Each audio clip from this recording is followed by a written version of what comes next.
Bonjour à tous, on se retrouve pour cette deuxième vidéo du confinatoire. Donc pour expliquer brièvement comment on peut utiliser le fameux logiciel BandLab. Donc une fois que vous avez créé votre compte grâce à la première vidéo, voici comment on va procéder. Donc vous avez fait votre connexion sur le compte BandLab, où vous êtes connecté. Avant toute chose, vous pouvez régler le langage du logiciel en allant sur le profil, les paramètres, sur la langue. Donc la langue par défaut, c'est la langue du navigateur. Donc a priori c'est en français, mais au cas où, je vous invite à aller la mettre en français. Voilà. Donc ça c'est fait. Ensuite, donc quand on est sur son compte BandLab, en général on arrive sur cette page qui s'appelle flux, qui ne sert pas à grand chose. Nous on va sur la bibliothèque. Comme je l'avais présenté, il y a les projets et les groupes. Donc j'ai été invité dans le groupe Enfant A, c'est encore un compte de démonstration, c'est pas le compte du conservatoire. Voilà, donc on voit les activités du groupe. Je vais dans les projets, groupe A. Et si je veux faire un morceau qui va être visible par toutes les personnes du groupe, je crée un nouveau projet ici. Après, si je veux faire un projet perso que personne ne voit, je le mets dans mes projets perso. D'accord, là je vais le mettre pour le groupe Enfant A. Je crée un nouveau projet. Voilà. Donc le logiciel m'invite à choisir quelle piste je veux ajouter. Donc je vais commencer par ajouter une piste MIDI. Ici il y a une piste MIDI qui concerne un ensemble d'instruments. Une autre piste MIDI plus précisément pour des boîtes à rythme, j'en parlerai un petit peu plus tard. Et les trois autres, c'est uniquement si vous voulez mettre de la voix avec un micro ou une guitare avec un câble, un jack, également une basse avec un jack. Donc là, il faut être équipé d'une carte son. Sinon, le micro, ça peut fonctionner avec votre micro d'ordinateur. Donc nous, on va utiliser les instruments virtuels. Donc j'ajoute une nouvelle piste. Voilà, donc tout de suite apparaît la piste ici. D'accord, ça c'est la piste avec l'instrument qui a été ajouté. Alors il s'agit d'un piano ici. On peut le vérifier en bas à gauche. L'instrument est un piano, donc le piano. Et dans la famille des pianos, il y a tout un ensemble d'autres instruments qui sont disponibles. Donc là c'est le piano qui correspond à un piano à queue, grand piano j'imagine. Voilà. J'en ai d'autres bien entendu.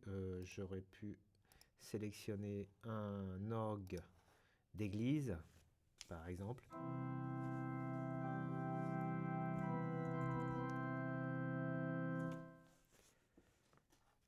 Etc. Je peux renommer cet instrument. Je vais l'appeler orgue, par exemple. Donc j'ai cliqué dans la zone qui concerne le nom. Alors, ce logiciel, il s'agit d'un séquenceur multipiste. D'accord? Donc multipiste, ça veut dire qu'on peut mettre plusieurs pistes en même temps. Et grâce au séquenceur, on va pouvoir les lire en même temps. D'accord? Chaque partie va être lue simultanément. Alors pour écrire une partie dans cette piste, pour écrire des notes, je vais rajouter un objet. Pour ce faire, je clique deux fois dans la zone de la piste, pour l'instant qui est vide. Je clique deux fois rapidement. Hop. Et voilà. J'ai un objet qui apparaît. Alors, il s'est mis ici, je vais le remettre au début. Quoique, je le remets là pour la démonstration. Ici, vous avez un petit outil qui vous permettrait éventuellement d'étirer. Ah non, il ne veut pas. Alors, d'étirer, il faut... Voilà, dans ce sens-là, ça marche. Dans l'autre, je ne sais pas pourquoi ça ne marchait pas. D'étirer l'objet, si je veux le faire plus long. Et ici, de le multiplier. Donc, c'est le un objet qui dure ici 3 mesures qui va se répéter. Donc au-dessus, vous avez les mesures qui sont indiquées dans ce qu'on appelle la zone temporelle. Donc c'est là où défile le temps quand on appuie sur la lecture du morceau. Voilà, donc là le temps défile et comme il n'y a rien, ben, on n'entend rien. Et donc là, ce sont les mesures qui sont indiquées. D'accord, donc je vais faire plutôt une boîte de 4 mesures qui démarre la mesure 1 et qui finit au début, enfin à la fin de la mesure 4. En haut, dans la barre de transport, on appelle ça une barre de transport, il y a la possibilité d'annuler la précédente action. Si on s'est trompé, il suffit d'annuler ou de remettre. Ce bouton sert à jouer en boucle la zone qui est ici en rouge. Par exemple, je mets la tête de lecture à cet endroit-là, j'appuie sur lecture. Voilà, bon, ça a démarré au début. Et puis, quand on va arriver à la fin de la mesure 4, ça va repartir à la mesure 1. Voilà. On n'entend toujours rien, bien entendu, parce que j'ai encore rien écrit.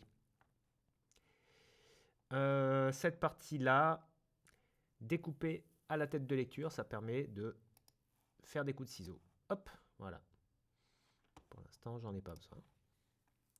Et ensuite, ça, c'est pour revenir au début de l'enregistrement ou à la fin. D'accord. Et enfin, ce bouton triangle, c'est la lecture. Alors la lecture, on peut l'obtenir aussi en appuyant sur la barre espace de votre clavier. C'est plus immédiat. Ici, vous avez BPM, battements par minute. Donc c'est là le tempo qu'on peut modifier, soit écrire dedans, soit monter. Monter ou descendre la souris, mais le plus simple, c'est quand même d'écrire dedans. Je vais mettre un tempo à 100 BPM, voilà. À côté, vous avez la signature rythmique, d'accord. Donc là, il s'agit d'une musique à 4/4, c'est-à-dire 4 noirs par mesure. On en reparlera ultérieurement, mais normalement, vous avez déjà entendu cette notion-là. Là, il s'agit du métronome qu'on peut activer ou désactiver. Donc le métronome, il peut servir si on enregistre en direct, par exemple la voix avec son micro peut être intéressée par le métronome, ou quand on rentre un clavier, j'expliquerai plus tard. Donc là, si je mets le métronome, on n'entendra que le métronome et rien d'autre.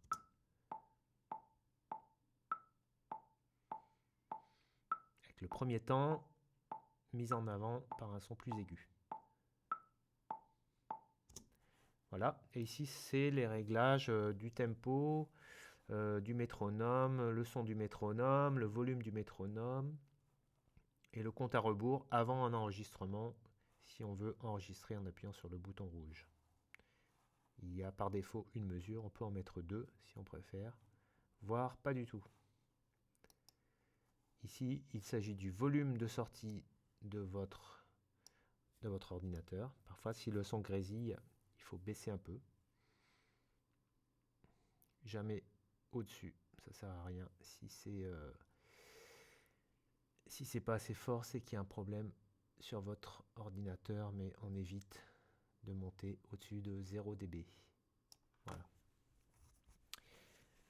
Alors, quand on a commencé à écrire, comme on est dans un groupe, si on veut que les autres viennent et puis qu'on fasse les choses en même temps, on va appuyer sur Start Session. Il faut d'abord que j'enregistre, donc je vais enregistrer mon projet. Il ne peut pas être enregistré car la zone est vide. Donc il faut que j'écrive quelques notes ici. Bon ben on va faire comme ça. Je monte un petit peu là. Ici. Alors pour écrire, eh bien, donc j'ai cliqué dans l'objet. Et puis donc j'ai la zone d'édition qui s'est mise en bas. Je prends le crayon et voilà, je mets une note par exemple ici qui est un Do et qui dure un temps. Donc ici vous avez Do, Do, Do, et puis je peux naviguer pour avoir d'autres Do. Et là, ça s'arrête ici, au Do 5, parce que l'instrument ne va pas plus haut. Alors, il y a une chose qui peut être intéressante, c'est d'utiliser aussi votre clavier d'ordinateur. Alors, on ne le voit pas, mais je vais appuyer ici, voilà. Donc en fait, là nous sommes sur l'éditeur MIDI qui permet d'écrire et de modifier les choses qu'on juge utiles. Et si on se met sur Instruments, on revoit apparaître notre clavier. Et en bas, vous voyez les touches. Ça correspond à un clavier QWERTY, un clavier anglophone. Et nous, on est sur des claviers AZERTY a priori. Mais c'est pas grave, ça correspond en fait sur un clavier AZERTY au W, X, C, V, B, N, c'est-à-dire les touches du bas du clavier qui permettent de jouer en direct. Donc ça peut être intéressant. Par exemple, je vais effacer cet objet et je vais le enregistrer en direct. Alors allons-y, je vais avoir une mesure de préparation et après ça joue.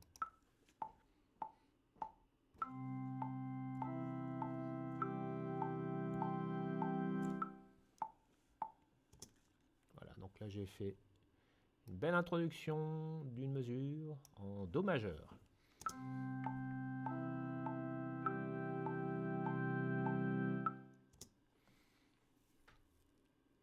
Alors, je peux à ma guise changer d'instrument. Finalement, je préférerais mettre un piano électrique.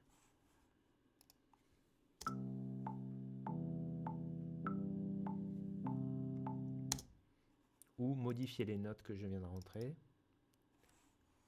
Alors, j'ai cliqué 2 fois dans l'objet, mais j'aurais pu également aller dans l'éditeur MIDI. Donc là, je vais cliquer droite. Ah non, je vais prendre la flèche ici, qui va me permettre de sélectionner toutes ces notes, et puis je vais les monter d'une octave. Voilà, puisque avec cet instrument, je trouve que ça sonne mieux.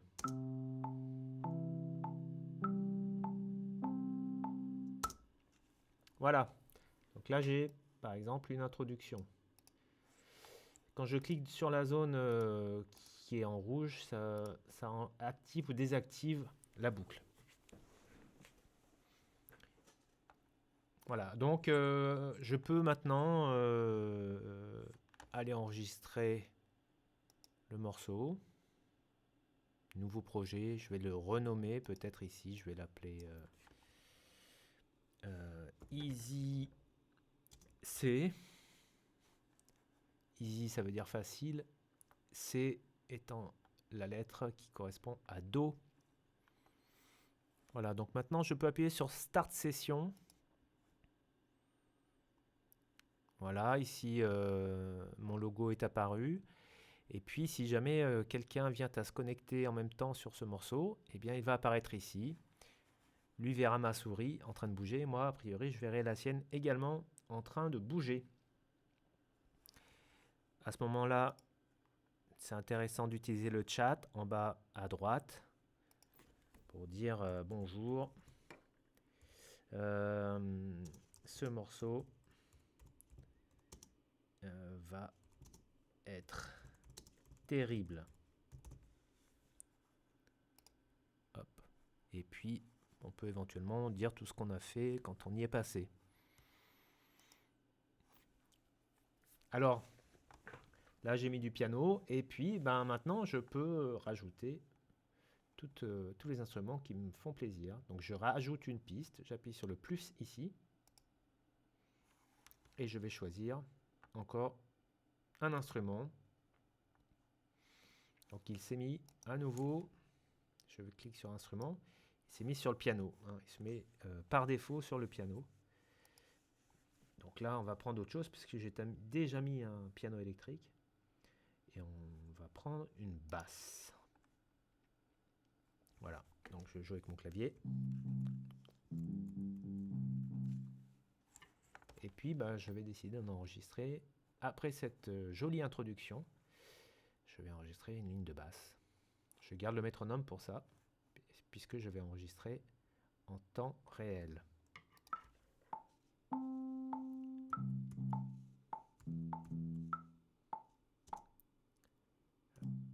Hop, on écoute ça.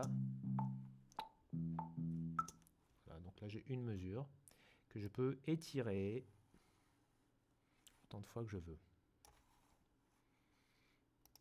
Donc on écoute avec l'intro.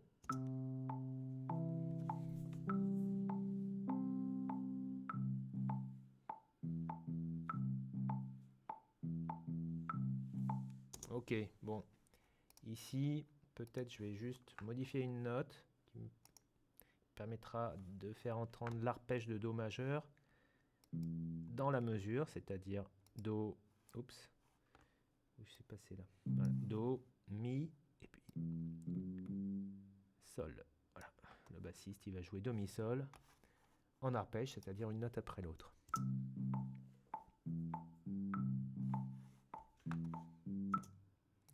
Il n'est pas très bien placé rythmiquement. Voilà.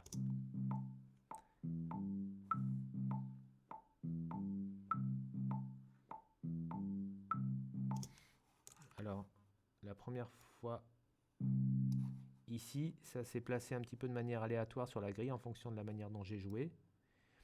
Et puis là, par contre, ça se met précisément sur la grille. On peut choisir hop, de comment on veut que ça se place. Si je clique sur humaniser, ça va décaler un petit peu les notes pour faire en sorte que ça corresponde à un musicien réel, c'est-à-dire qu'il ne joue pas de manière mathématique sur les temps, mais avec un swing particulier qui sera peut-être plus approprié. Voilà, donc là, j'ai ma piste de basse, et puis tout de suite, je vais rajouter la batterie. Donc j'ajoute une piste, et là, je vais vous montrer comment on peut rajouter la batterie. Alors, il y a des batteries également qui se trouvent là, mais il y a une autre façon de rentrer la batterie par la boîte à rythme. Voilà, donc la boîte à rythme a mis d'office deux objets, un qui s'appelle A, un qui s'appelle B. C'est deux patterns. Je vais en prendre qu'un. Oups, je me suis trompé. Je vais en prendre qu'un seul. Voilà, donc pour effacer, je clique dessus et puis j'efface en appuyant sur supprime. Hop. Voilà, donc je vais déplacer celui-là ici. Je crois qu'on peut le mettre peut-être ici pour que ça démarre un peu plus tard. Je clique deux fois, je vais dans l'instrument. Là, il n'y a plus d'éditeur MIDI, vous voyez. L'éditeur MIDI n'est pas possible en fait. L'instrument est déjà un éditeur. C'est un autre type de séquenceur, c'est une boîte à rythme, on peut dire. Et je peux choisir le son de la boîte à rythme. Hein, là, c'est des batteries, on va écouter juste la batterie. Donc pour écouter que cette piste-là, je peux la mettre en solo.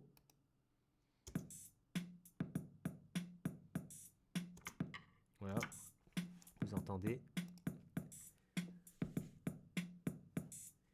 Je vais changer de son. Je vais mettre une batterie funk, par exemple.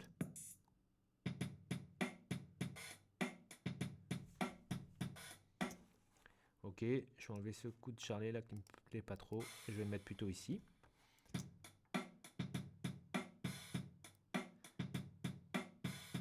Donc là, je suis sur le pattern A. Et il y a plein de patterns différents. Bien sûr, on peut complètement les transformer. Hein.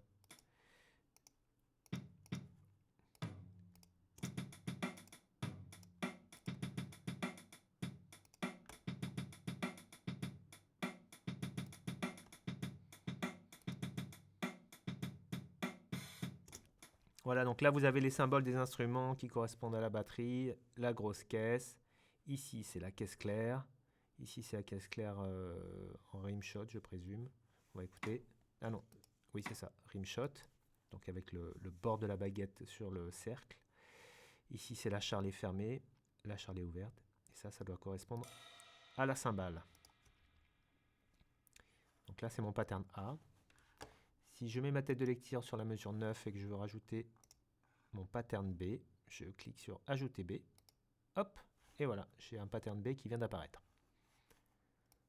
Donc là, je mets par exemple 4 mesures de pattern A, puis 4 mesures de pattern B, et on va écouter ce que ça donne. Ah, pardon. Comme j'avais mis la boîte à rythme en solo, eh bien, on n'entendait pas le piano.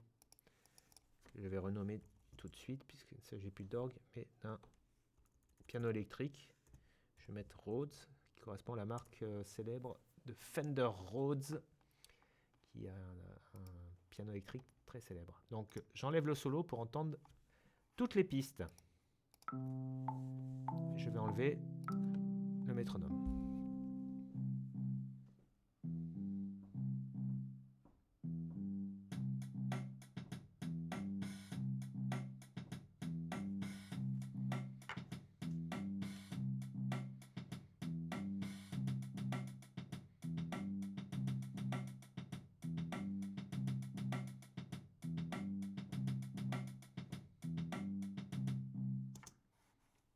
Voilà. Donc là, on a un début de morceau qui demande qu'à être affiné. La ligne de basse, elle est peut-être à revoir parce que rythmiquement, elle est un petit peu bancale légèrement. Ça, c'est une appréciation personnelle. Donc là, on a une piste de piano, une piste de basse, une piste de batterie, et puis on pourrait continuer comme ça longtemps. Et avec ça, déjà, il y a de quoi faire. Donc, on n'oublie pas d'enregistrer avant de quitter. Voilà. Là, si je quitte, il y a le morceau Easy C qui existe dans le groupe Enfant A. Et donc, je suis le propriétaire. C'est moi qui ai créé ce morceau. Et normalement, tous les groupes de Enfant A vont pouvoir retrouver ce morceau. Donc là, je suis dans le groupe Enfant A et je vois que Easy C apparaît dans le groupe Enfant A. Voilà, donc j'espère que cette vidéo vous aura permis de commencer à découvrir le logiciel. De toute façon, il va falloir manipuler, mettre les mains dans le cambouis, comme on dit. Donc allez-y. Vous créerez pas de panne électrique généralisée, même si vous écrivez des notes complètement bizarres, et ben il va rien se passer. Enfin, il va rien se passer si vous allez faire un truc génial. Voilà. Donc allez-y, vraiment, faites des nouveaux projets. On demande que ça. Et puis comme ça, nous, on ira participer à vos projets également. Allez, on se revoit très vite, très bientôt, en visio, en vrai peut-être, mais pas tout de suite. Et amusez-vous bien.